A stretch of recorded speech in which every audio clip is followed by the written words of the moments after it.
मुझे नहीं लगता कि कांग्रेस के पास अभी वो तैयारी है कि वो डेंट दे पाए। समाजवादी पार्टी ज़रूर तैयारी कर रही है और उन्हें थोड़ा सा जो ब्राह्मणों में आक्रोश है भाजपा को लेकर या नाराज़गी, उसको भुनाने की कोशिशें शुरू कर दी। वो कितना सफल होंगे पता नहीं।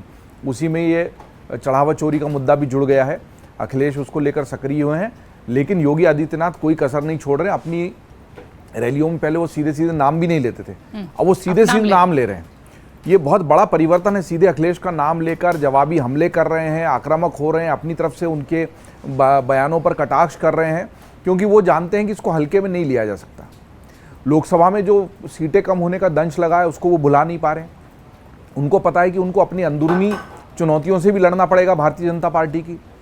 नितिन नवीन अभी बस अपने भाजपा अध्यक्ष बनने के बाद पहले दौरे पर पहुंचे तो वहाँ योगी आदित्यनाथ और पूरी कैबिनेट, प्रदेश भाजपा अध्यक्ष पंकज चौधरी से पूरी कैबिनेट वहां पर विमानतल पर स्वागत करने गई। नितिन नवीन भी किसी चार्टर्ड फ्लाइट से नहीं पहुंचे, वो रेगुलर फ्लाइट से पहुंचे। तो ये बहुत सारी चीज़ें हैं। योगी आदित्यनाथ का यूं सीधे एयरपोर्ट पर जाना, उनसे ये सब चुनावी, क्योंकि कल ही दिल्ली में बड़ी बैठक हुई और दिल्ली में उस बड़ी बैठक के बाद सीधा उनका लखनऊ पहुँचना, उत्तर प्रदेश की लखनऊ की उनकी पहली यात्रा अध्यक्ष बनने की, ये सारी चीज़ें चुनावी कवायद है। आपका जो सवाल है, कांग्रेस न पहले तैयार थी न अब, हाँ, लेकिन उसने उम्मीद नहीं खोई है। जो विनोद जी कह रहे थे उससे मैं सहमत हूँ, लेकिन केवल उम्मीद नहीं खोने से कुछ नहीं होता। अखिलेश यादव सरेआम मंच पे जब कह देते हैं बातचीत में कि हम तो जीत देखेंगे, इनको ये भूल जाना चाहिए कि 50-50 होगा या इनको जो सीट चाहिए होगी वो मिल जाएगी। और वो पहले भी उन्होंने ऐसा ही किया था, भाई ये सीट दे रहे हैं, चाहिए हो तो ले लो, नहीं तो हम अकेले भी लड़ लेंगे, हमें तुम्हारी ज़रूरत नहीं है। तो इन बातों को ध्यान में रखते हुए चुनाव आगे बढ़ेगा। जो नाराज़गी ब्राह्मणों में है वो केवल ये चढ़ावा चोरी वाली यूजीसी की जो गाइडलाइंस आई थी तब से नाराज़गी, उसके समय से जो एक तरह से लामबंदी करने की कोशिश की गई, और उसको मैं देखता हूं कि वो व्हाट्सएप ग्रुप्स में, परिवारों में आज भी चर्चा का विषय है। उसको पूरी तरह से बोला, चाहे वो गाइडलाइंस हाशिए में ढकेल दी गई हो, उसकी चर्चा बंद कर दी गई हो, लेकिन उसने नुकसान पहुंचाया है। उस नुकसान को दूर करने के लिए भारतीय जनता पार्टी क्या करेगी, उससे कैसे रणनीति, तो क्योंकि अभी चुनाव दूर हैं और भाजपा का ये कौशल भी है कि उनको जहां लगता है कि कमजोरी है उसको वो ठीक करने में कर लेते हैं। वो समय कभी नहीं लगाते जो कांग्रेस और सपा और दूसरी पार्टियां लगा देती हैं।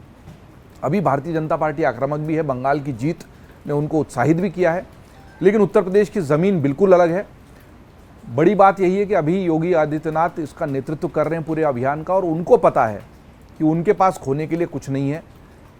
विनोद जी बिल्कुल सही परिभाषित कर रहे थे ना कि अभी ये, चूंकि जनता की ये माना जाता है याददाश्त बहुत लंबी नहीं होती, लेकिन सबसे पहले इस पूरे मुद्दे का खामियाजा अगर किसी को भुगतना पड़ सकता है तो वो उत्तर प्रदेश के चुनाव में योगी। इसलिए वो इसको लेकर सतर्क भी हैं, कार्रवाई कर भी रहे हैं, करते हुए दिख भी रहे हैं, और लगातार उसको लेकर बहुत आक्रामक भी हैं।